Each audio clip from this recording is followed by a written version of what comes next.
Okay, make sure you have P1 and P7 then, because that's due tomorrow, okay? All right. Which property is shown? A. Which property is that? Additive inverse. That is the additive inverse. B. Which property is shown? Associative of addition. That's right. Deshante, did I check your homework? Yeah, I was sitting over there. Okay. All right. Number C, or letter C. What property? No. Multiplicative inverse. When they cancel each other out, it's the inverse. So A was the additive inverse. B is associative of addition. And C is multiplicative inverse.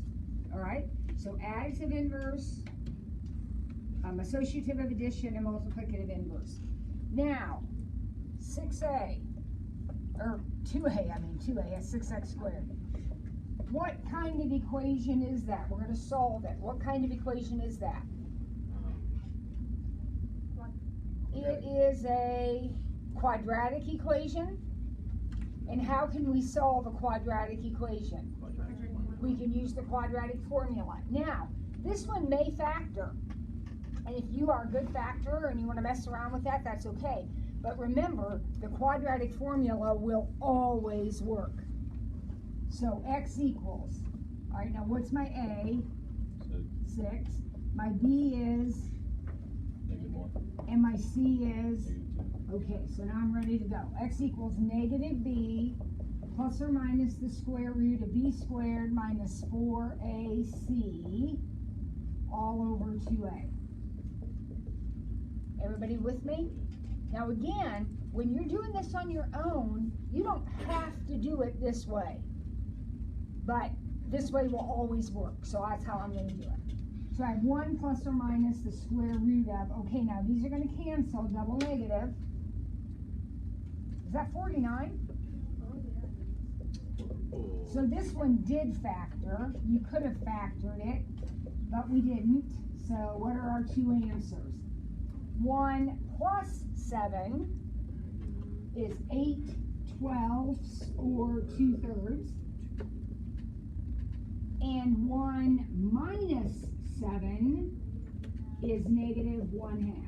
So there are your two answers.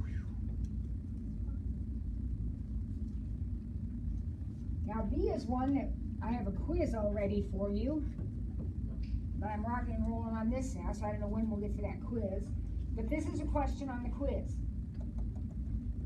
All right, how do we do this? How do we solve this? We draw ourselves a number line.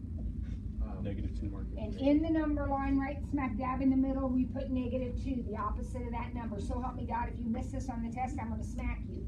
Put the opposite right in the middle. And then what do? We add 7 this way, carefully, and we subtract 7 this way. And that's where my dots are. Now I will either always shade between the dots or outside the dots, and it depends totally on that sign. It's a greater than, so I'm shading out. So my answer is everything from -infinity to -9, and that's a parentheses because those dots are open, right? Russia. Or everything from 5 to infinity. Now, does anything about that bother anybody?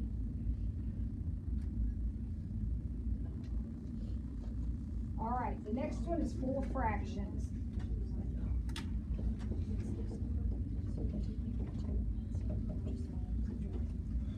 Remember, this is the test. You have to be able to do this on the test. So, my suggestion to you is, again, math is awesome. There's always more than one way. But my suggestion to you is, what's the common denominator between 4 and 6? 12. Multiply everything by 12. Now, why do I do that? Because now I have 12 over 4, which is going to cancel out the 4 and leave me with a 3. I have 12 over 6, which is going to cancel out the 6 and leave me with a 2. No more fractions. See that? They're gone. So I have 6x minus 3 doing my distributive, plus 2x minus 4 equals 24. Remember, I had to multiply that side by 12 too. I multiplied everything by 12. So 8x minus 7 equals 24 if I collect like terms.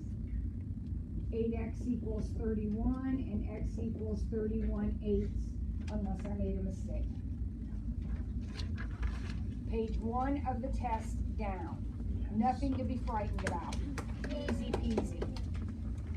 All right. 3A is the other quiz question. This is one quiz question right here. And the other one is like 3A. The one I'm supposed to be given. It's all run off there ready to go. And I'm up here blabbing instead. Are we having it today? I don't know. Depends. Do you want to have it today? Tomorrow. Okay. Now, who remembers how to do this kind of problem? Factor. Step 1, factor. And this, they will always factor. This kind of problem, I will make sure factors. How does this factor? Minus 4 minus 1. Now I go to my number line, and I'm going to put 2 closed dots on the number line. And where are those closed dots going to go? 4 and 1. Make sure you get them in order.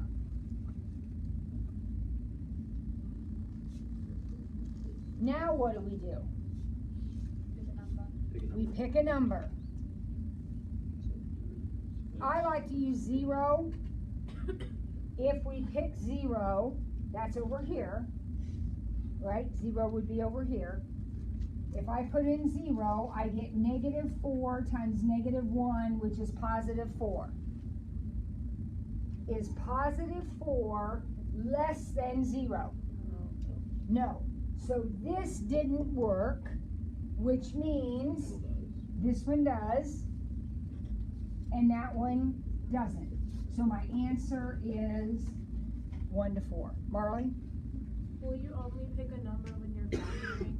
Yes. Okay, so it's never with the absolute value. No, you can do it with the absolute value, but there's never anything tricky about those. It's either always out or in. But yes, you could pick a number with those too, to test where you should. Absolutely, you could. All right, B, problem B. Who remembers how we do this? We square both sides. What happens when you square a square root? They cancel, so you're left with x minus 2 equals 25. So x equals 27. Now I'll check that. If I put 27 back into my problem, does it work out? 27 minus 2 is 25, and the square root of 25 is 5. So we're good. That one's good. C looks very scary, but it is very easy. How do we do C? We factor, but we don't factor the same way we factored there. Here we have to split it up. We call it factoring by grouping. So we look at the first 2 terms. What can we take out? X squared. And we're left with x plus 3. Now we look at the last 2 terms. What can we take out? -4. Now watch it, you're taking out a -4, so you're left with x plus 3. If you've done it right, these will match.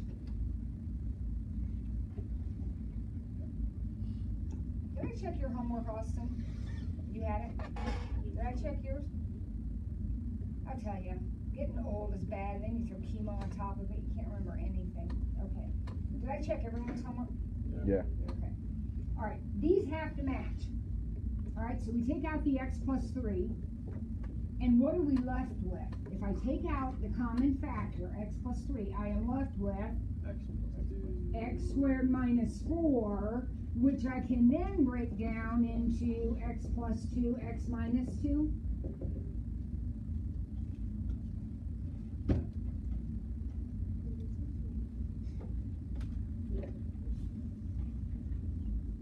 So what's my answer?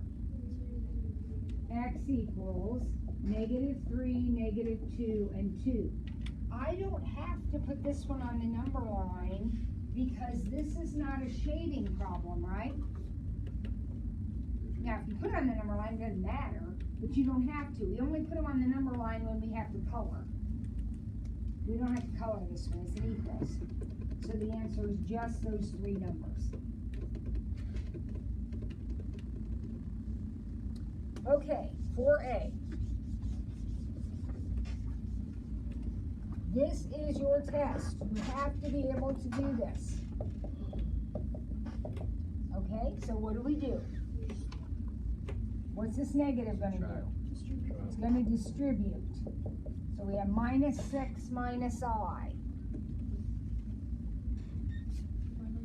Now we'll collect like terms. So that 4 and -6 makes -2.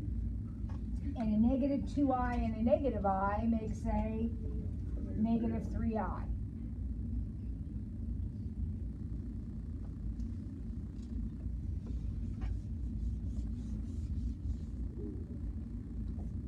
Who remembers this? This is a little more work. This is going to take a little bit more time. Who remembers how to do that? Don't you multiply it by the opposite? The conjugate, right. We multiply the top and the bottom by the conjugate of the bottom. So what's the conjugate of the bottom? 2 plus 3i. So I have to do that on the top and the bottom. So I'm going to end up doing a bunch of foiling, right? So here we go. On the top, first, outside, inside, last. And on the bottom, first, outside, inside, last. Now there's one more little detail I need to remember if I'm going to finish this problem. What do I need to remember about I squared? It's -1. So this becomes -9, and this becomes +9. So then I can just collect like terms. So I have 8 minus 9, that's -1, plus 18i. And 4 plus 9, that's 13, and those are gone. So all I have left on the bottom is 13. We talked about canceling in this problem. Nothing cancels. But if by chance you ended up with something like this, you could cancel a 2 out of everything and be left with -1 plus 9i over 5. If you had this, you can't cancel anything. Don't do that. Don't cancel. You have to be able to cancel out of all 3 spots. Does the I have to go in a certain order when you give your answer? No. Okay. We normally put it last, but it doesn't make any difference. Okay, next, number 5, rolling right through. This is your test. This is exactly what your test looks like. We're going to simplify.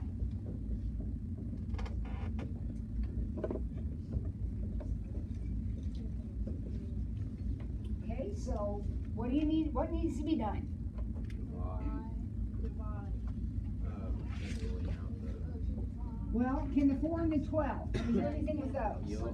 Yep, we can make that 1 over 3. I don't care if we put the 1 in. Now, what about the x's? What's gonna happen there?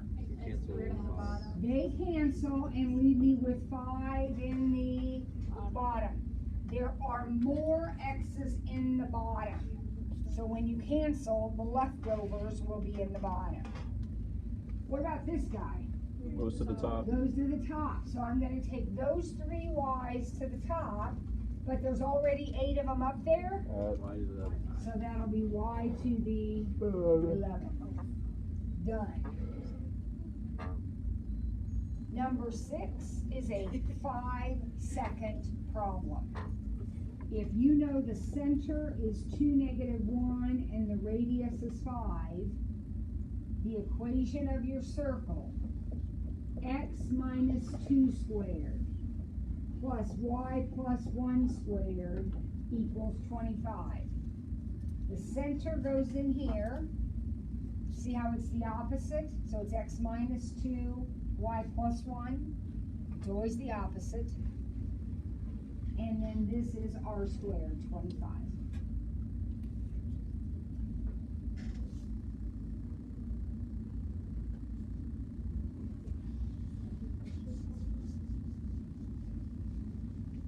Now, you're going to write the equation of the line.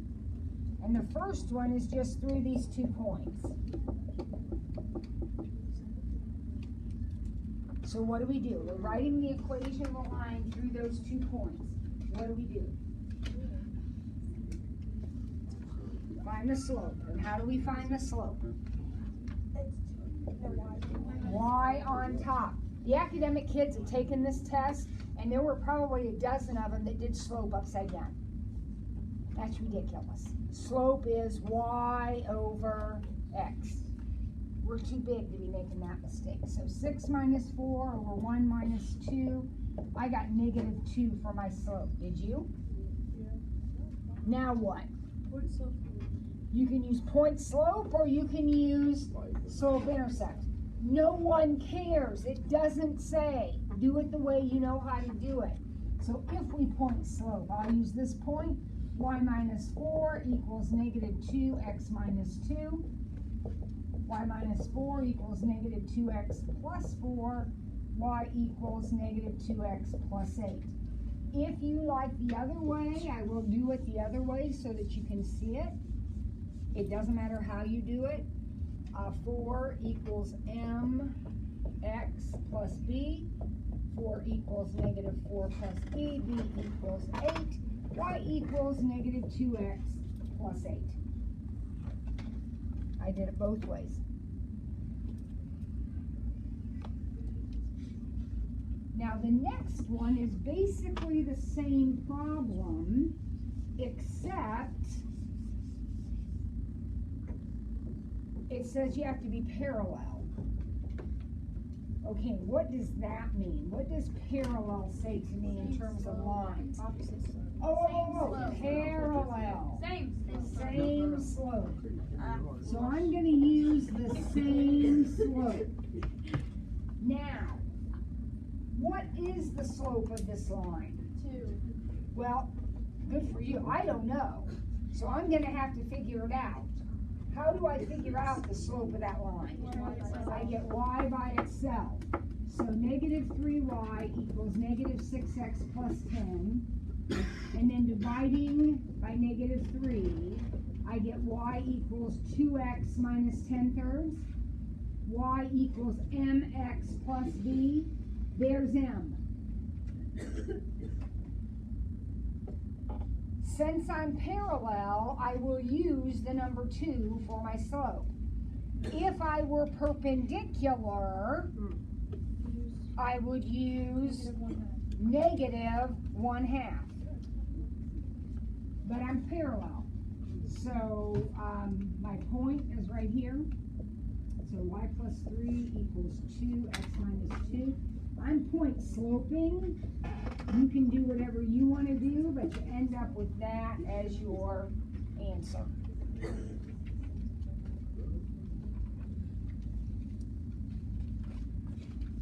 Almost done, last page. This is your test. I can't say that often enough. Okay, we have a ball thrown into the air from the top of a building. The initial velocity is this. Write the equation for this problem. Well, I gave you the general format.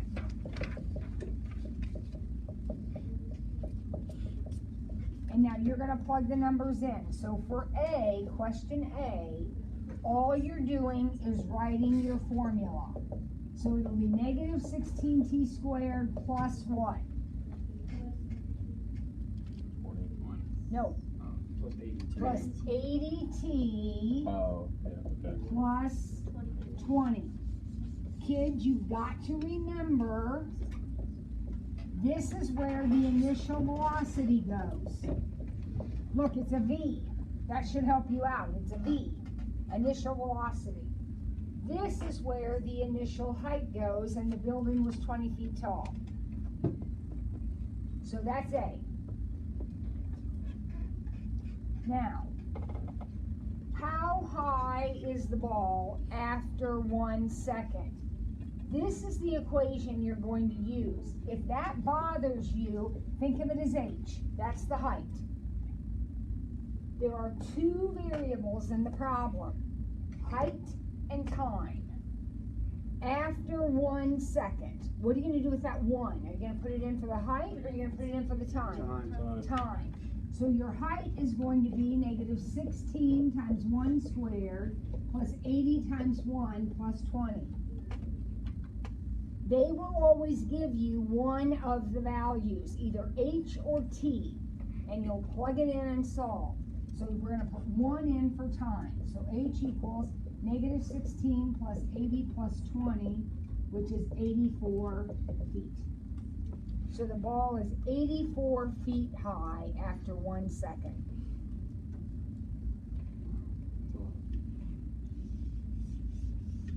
When is the ball on the ground? So we're going to go back to our equation right here. This is our equation. And remember, the question will always give you either a height or a time. Which one did they give you here? When is the ball on the ground? Height. They gave you a height of 0. So 0 equals negative 16t squared plus 80t plus 20. Now we need to solve that equation. You can use the quadratic formula on it right now. Personally, remember, we all get to do the problem our own ways. My personal choice is to divide all of these guys by negative 4. And that just makes the numbers smaller for me. But I am dividing by negative 4, both sides. You do not have to do that. It makes it easier for me. So then t equals negative b plus or minus the square root of b squared minus 4ac. Now, you're not panicked all over 2a. You're sitting there with a calculator, kids. So it's not like you have to deal with these big numbers all by yourself. These are two negatives. So 20 plus or minus the square root of 480.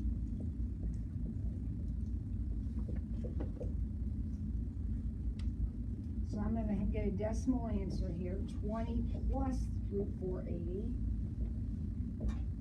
and 20 minus root 480. Okay, so I'll type those in.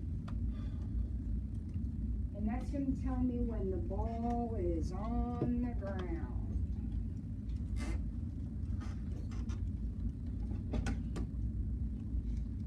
I got 5.239 seconds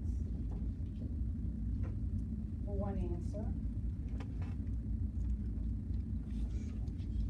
Uh-oh, red flag, red flag. extraneous. I love the word. Thank you for using it.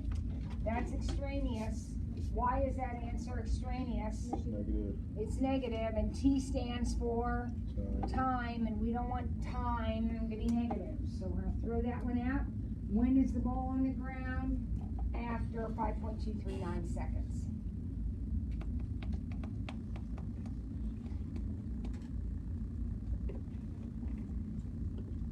And finally, what is question 9 asking us for?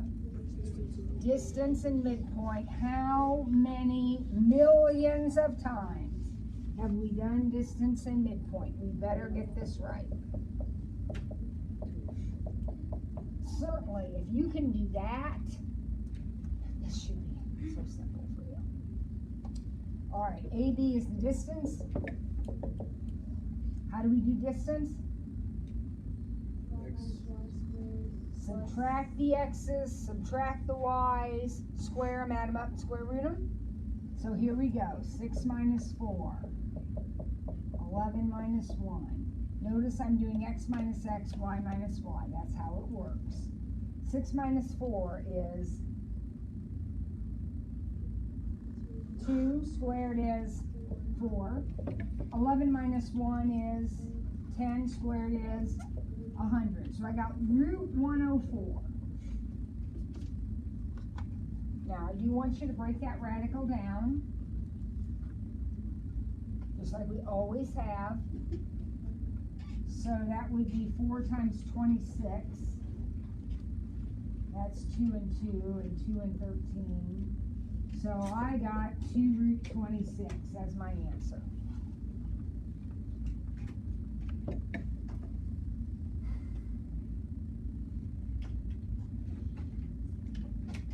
Got it?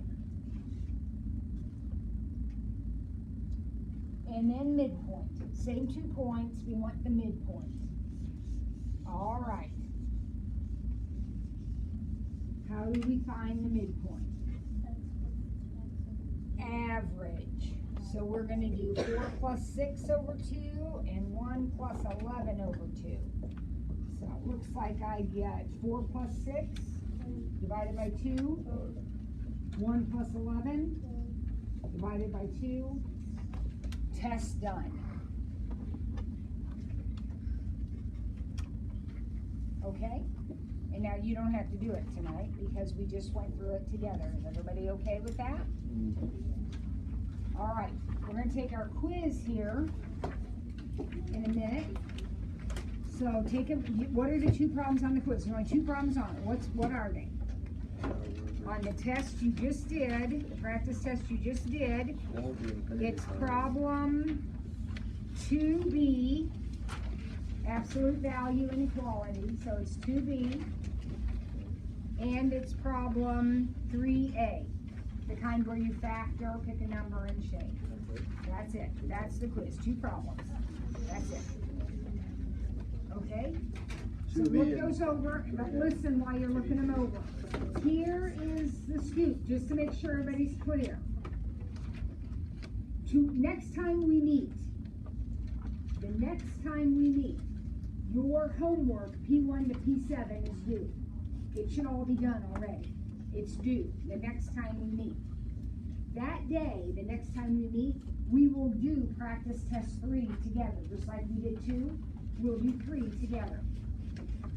The next day we meet after that will be test day. So you know what that is, I have no idea. But the next time we meet, the homework's due. The time after that, we have our test, which looks just like this. Only the answers are attached. Okay? Ready for the quiz?